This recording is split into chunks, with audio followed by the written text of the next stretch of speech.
Les drôles de l'âme sont là. Paulo Breitner, déjà là, bien sûr. Johan Crochet nous rejoint. Johan, bonsoir. Salut Gilbert, bonsoir à toutes et à tous.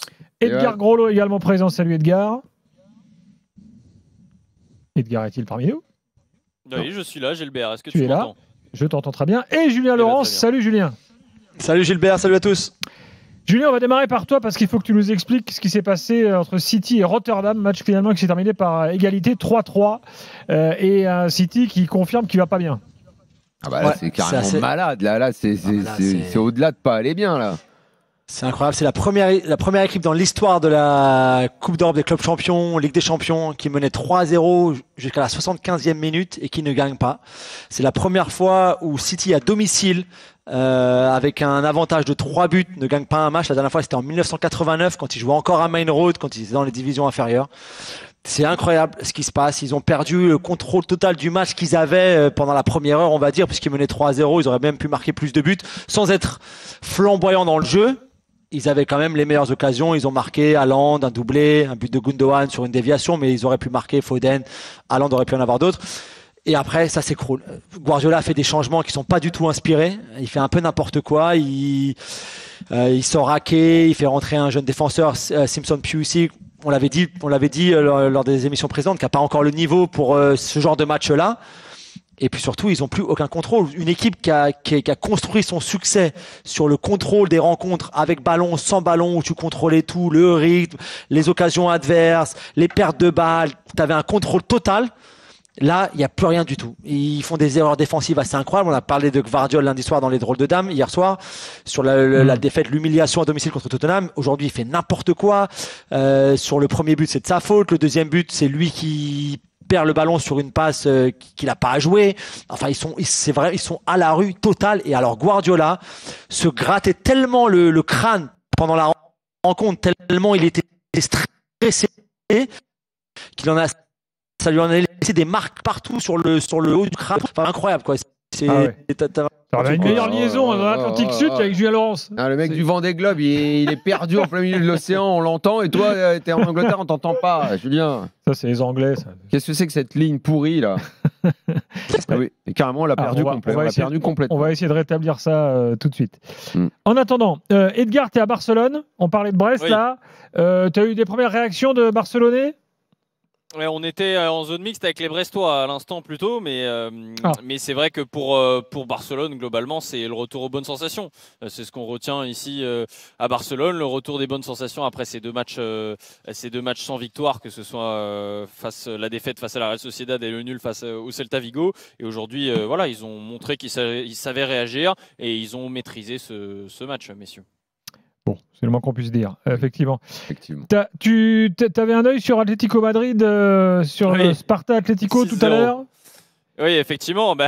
Pour l'Atlético, là, celui qu'on couvre de louanges ce soir, c'est Julián Álvarez, qui est clairement l'homme du match, qui signe un doublé. Griezmann a marqué aussi, mais Julián Álvarez, j'aime bien la phrase qui est utilisée par As. Alors, vous savez, le surnom de Julián Álvarez, c'est l'araignée, et il y a cette phrase dans Spider-Man qui, avec un grand pouvoir, vient de grandes responsabilités. Et c'est la phrase qu'utilise As ce soir en disant qu'il a pris ses responsabilités et qu'il a montré cette fois-ci pourquoi il était si fort, pourquoi il était si important pour cette équipe de l'Atlético. Parce que c'est vrai que quand on en discute avec les personnes qui suivent le club, avec les supporters, ils nous disent mais le danger numéro 1 avec Griezmann, c'est Julián Álvarez. Mais statistiquement, ça se démontrait pas vraiment cette saison. Il a 4 buts en Liga, il avait qu'un seul but en Ligue des Champions. Là, il claque un doublé et il a vraiment répondu présent. Et c'est un bon bol d'air frais aussi pour l'Atlético, qui repasse 13e quand même de cette Ligue des Champions après son mauvais départ, cette grosse défaite à Lisbonne et cette défaite face à Lille, ça leur fait vraiment du bien. Merci Edgar, on te laisse retourner aux réactions. On a retrouvé Julien Laurence. Concentre, il a un gros match demain soir. Ouais. Julien, t'es là? Ouais, désolé les gars, je sais pas ce qui s'est passé avec le scoopé. Pourtant tu fais pas le Vendée Globe, hein, c'est bizarre. Jules, la question c'est que le PSG joue City fin janvier. Bon, on va pas se projeter, parce que c'est loin, il peut se passer beaucoup de choses. C'est dans 2 mois, hein. Donc voilà. Bon, enfin, on va suivre quand même City de près désormais. Est-ce que tu penses qu'il peut y avoir, je sais pas, une révolution à court terme ou pas? Quand je parle de révolution, je parle peut-être, je sais pas, Guardiola qui dit non, révolution, je pense pas. On va pas y arriver avec faire Julien marche ce arrière. soir. Il a un problème. Mais Non, on n'entend rien. On va pas y arriver. Ok. Du coup, on va parler des deux clubs de Milan et de Leverkusen dans quelques instants. Et de Salzbourg, qui est le prochain adversaire du PSG. On se retrouve dans quelques instants dans l'after avec les drôles de la main. RMC jusqu'à minuit 30. L'after foot.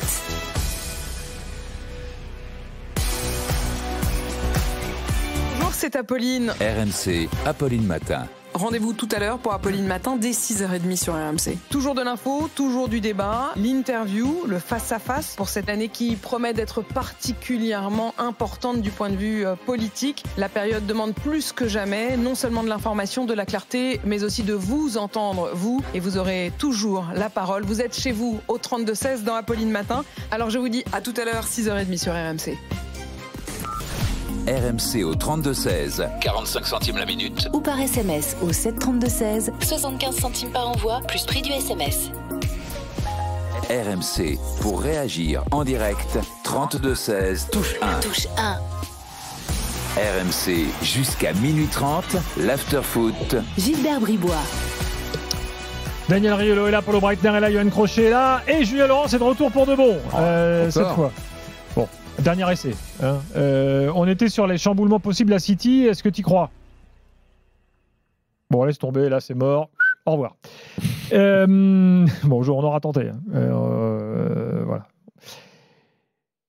Leverkusen-Salzbourg, avant de parler des deux clubs de Milan. Oui, Salzbourg est le prochain adversaire de Paris, Polo. Ça sert à rien d'en parler, c'est une équipe de cadavres qui me parle de Leverkusen. Non mais quand même un mot de Salzbourg. Bah, c'est des billes. Rassurer un peu les Parisiens. Un mot, c'est des billes. Polo, il va dire pareil. Bah, ils n'ont pas existé ce soir. Voilà. Un fait de jeu en fait à la 8e minute, c'est un arbitre qui siffle un penalty. Moi je l'aurais pas sifflé, mais bon, ça rebondit sur le genou du joueur et ça touche le bras. Il le siffle. Bon, ok. Et quelques minutes après, Grimaldo met un super coup franc et en fait il n'y a pas eu de match et il y a juste un petit prodige en Allemagne qui s'appelle Florian Wirtz. Il y en a deux, hein, c'est Musiala et Florian Wirtz. On a vu que lui ce soir, donc c'était une régalade. Pour Leverkusen, la victoire était attendue évidemment et Salzbourg s'enfonce et devrait être éliminé de cette compétition après la J8, mais elle ne le saura pas normalement lorsque le PSG va la rencontrer. Et ça c'est important. Ouais. Vas-y. Plus globalement autour du Bayern, Polo, parce qu'on en a parlé pas parlé ensemble, même si tous les lundis de 20 à 22 tu en parles, j'imagine. On en est où maintenant, fin novembre, de cette équipe qu'on a adoré l'année dernière et qui est attendue cette année en plus en Ligue des Champions? Ils ont eu du mal à avoir la même réussite dans le début de saison. Là, tu les situes où maintenant en termes de niveau de jeu par rapport à l'année dernière? Ils sont loin de l'année dernière. Hein. Encore loin, tu vois pas quelque chose qui fait qu'ils pourraient redevenir... Non, mais encore une fois, on ne se projette pas assez sur ce qu'on dit. C'était le championnat du siècle l'année dernière. Les 90 points faits par les Leverkusen sont astronomiques, sont extraordinaires, et comme je te l'ai emprunté cette expression, dans extraordinaire, il y a ordinaire, et il y a extra. C'est-à-dire ça arrive une fois tous les 100 ans. Ouais, aujourd'hui, l'équipe est en train de redescendre tranquillement. Ça ne veut pas dire qu'ils font pas un bon championnat, mais ils perdent des points là où ils n'ont pas besoin de perdre des points. Ils se prennent des buts parce qu'ils sont pas assez concentrés. Ils ont des joueurs qui sont loin de leur niveau de l'année dernière. Je pense à Frimpong notamment. Mais ça ne signifie pas que Leverkusen fait une mauvaise saison. Ils sont juste revenus à leur niveau. Maintenant, à chaque fois, alors ils sont allés prendre un point miraculeux au Bayern, ils ont perdu à domicile un match contre Leipzig en début de saison qui n'aurait jamais dû perdre, mais ils laissent trop de points comme ça pour espérer faire quelque chose de très intéressant. Je ne les vois, mais c'est un peu le match contre Liverpool, c'est-à-dire aujourd'hui, on va dire Leverkusen c'est redevenu un chapeau 2 ou chapeau 3, mais ce n'est pas au-dessus, quoi. On est redescendu. Plus le fait, évidemment, avec les rumeurs que c'est la dernière saison de Xabi Alonso, que Wirtz, on ne sait pas où il sera là l'année prochaine. Oui, ça, il y avait une certaine logique à ça. On continue encore un an ensemble et après, l'équipe va se casser. Ça, il y a des chances, oui. Mais en fait, ils battent tous ceux qui doivent battre. Tu vois, ce week-end, ils ont gagné 5-2 contre Offenheim. On se dit, contre Heidenheim. On dit Heidenheim, c'est la deuxième saison en Bundesliga. C'est toujours une équipe de deuxième division au niveau de l'effectif. Ils sont menés 2-0. Ah ben mince, il faut qu'on se réveille. Ok, on en met 5-2. Mais il n'y a pas une domination sur ce qu'ils faisaient l'année dernière. L'année dernière, les Leverkusen, en tout cas sur la première partie de saison, étaient intouchables. Les raclés qu'ils ont mis à West Ham lors du match aller ou les matchs contre la Roma, des matchs comme ça, font qu'on ne le voit pas cette année. Il y a quelque chose qui s'est cassé. Il y a pas, en plus il y a des blessés. Hein. Boniface n'est pas là. Ce soir, il joue avec Terrier est parvenu, Adli s'est blessé à Brest évidemment. Hoffman n'est pas là non plus, donc il manque du monde. Donc ils jouent en 3-5-2 ce soir avec 3 milieux offensifs, 3 milieux au récupérateur. Alors c'est pas ce que fait Xabi Alonso, mais on est un peu plus loin quand même. Polo, quand on prend le bas du classement de la Ligue des Champions, les derniers, Young Boys de Berne, Slovan Bratislava et Toulouse de Belgrade, et là on trouve juste devant ces trois-là, Leipzig. Ouais. Avec le PSG, si on fait le rapport budget résultat, c'est la plus grosse cata de ce début de Ligue des Champions, et là ils ont encore perdu ce soir. Bah non, parce qu'il faut prendre un autre facteur. Lequel? Ta liste de courses. Tu veux dire les adversaires? Bah oui. C'est pas la même chose que jouer Salzbourg, Sturm-Graz, ou que jouer l'Inter, que jouer qu'est-ce que je sais même plus. Tu veux comparer le parcours de Paris, enfin les adversaires de Paris et ceux de Leipzig? Mais dès la liste de courses tirée avant la première journée, j'avais dit que ça allait être dangereux pour Leipzig.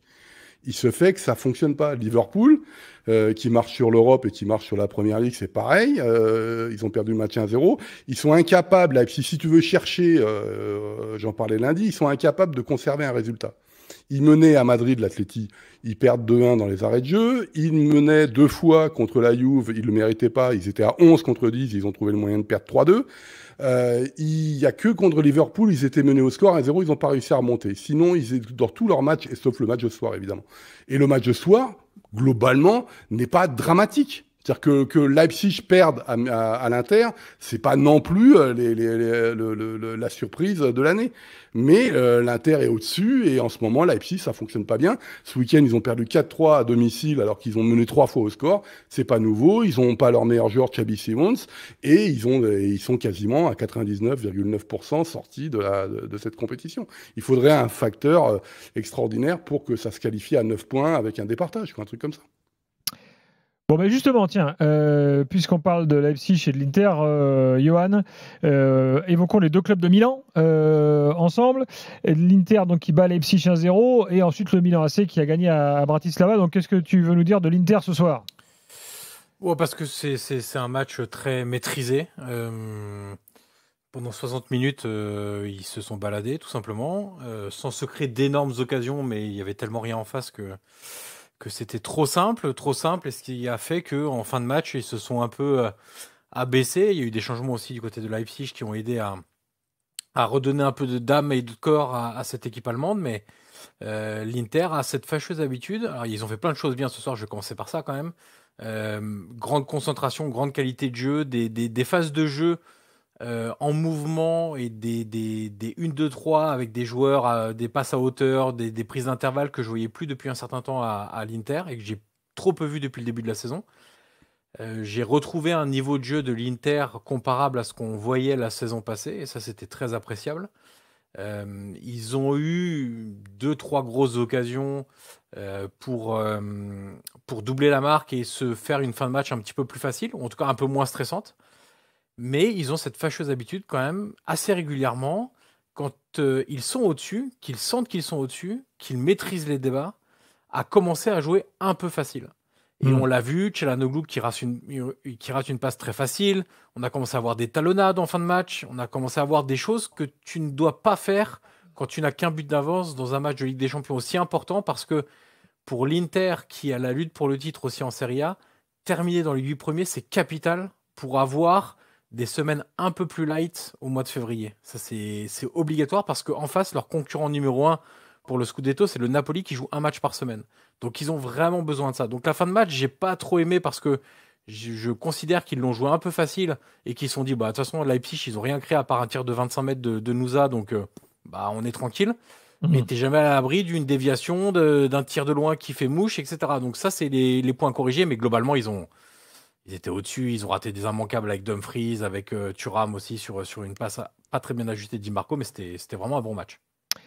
Milan, pendant ce temps-là, a quand même un peu tremblé à Bratislava, non? Ouais, j'ai pas du tout aimé leur match. Ce qui m'inquiète un peu, c'est que je les vois pas progresser dans le jeu, aussi bien avec ballon, et on va commencer par ça, parce que c'est quand même plutôt bien dans le foot d'avoir le ballon, mais trop peu de mouvement, trop peu de choses qui se passent autour du porteur de balle. Difficile pour le porteur de balle de trouver des intervalles, de trouver des joueurs dans l'espace, de trouver des joueurs qui peuvent se retourner, de trouver des joueurs lancés, de trouver des joueurs à hauteur qui viennent combiner, de trouver des joueurs qui viennent faire un pivot pour solliciter des 1-2. Il y a trop peu de mouvements pour le porteur de balle, ça devient trop compliqué, il se crée trop peu d'occasions par rapport à la qualité des joueurs. Et puis sans ballon, il y a un truc quand même, et moi je revois dans ce Milan de Fonseca des dernières semaines, ou des premières semaines de l'ère Fonseca, appelez-le comme vous voulez, l'aroma de Fonseca, où en transition, ils se font éclater plein axe. Ils ne savent pas défendre sur la largeur, ils ont un problème pour défendre sur la largeur, ils ont un problème pour défendre sur la profondeur, ça commence à devenir très compliqué, et c'est beaucoup trop de ne pas savoir gérer des transitions.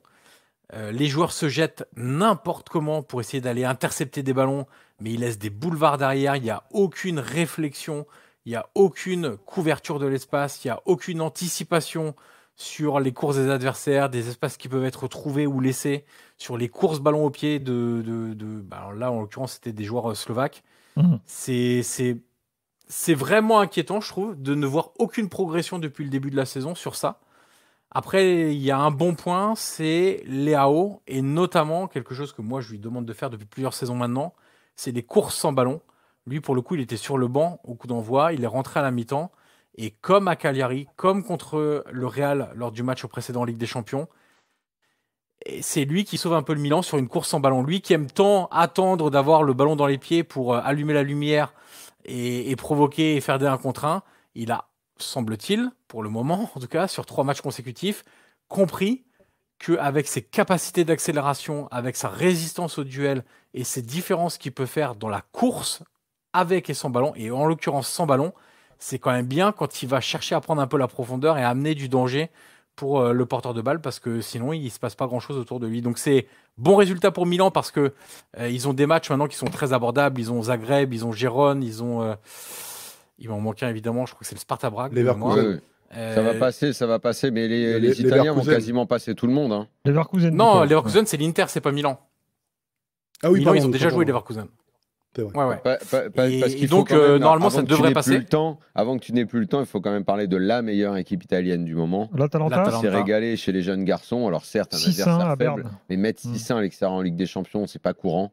Et c'est vraiment une régalade, cette équipe. Ça joue, en championnat, c'est bon. En Coupe d'Europe, c'est bon. Ça va passer, ça va se qualifier. C'est parfait, quoi. Non, mais ce soir, c'est une boucherie, vraiment. Ils ont fait absolument ce qu'ils voulaient sur un synthétique qui n'est pas toujours très simple, et à chaque fois les adversaires se plaignent du synthétique de Berne. Mais là, il y a des qualités de football. Je vous conseille le but de Kolasinac. Entre l'agressivité de Kolasinac à la récupération, le relais de Retegui qui protège bien son ballon, qui remet à De Ketelaere qui joue en une touche de balle avec sa créativité et sa qualité technique pour trouver Kolasinac qui est défenseur, qui a pris la profondeur pour aller battre le gardien. Ça résume un peu ce qu'est l'Atalanta, les idées, le courage, le dépassement de fonction, le poste qui est plus vraiment un seul poste, mais plusieurs postes dans une même rencontre. Qu'on croit cramer, genre Quadrado qui est encore là. Kolasinac, on avait laissé que l'action contre Tottenham. Kolasinac, c'est vrai, il fait partie des mecs qu'on a cru cramer à un moment, quoi. Oui, on s'en souvient. Qui se blesse régulièrement, mais en tant que troisième défenseur central, axe gauche, il est très très bien.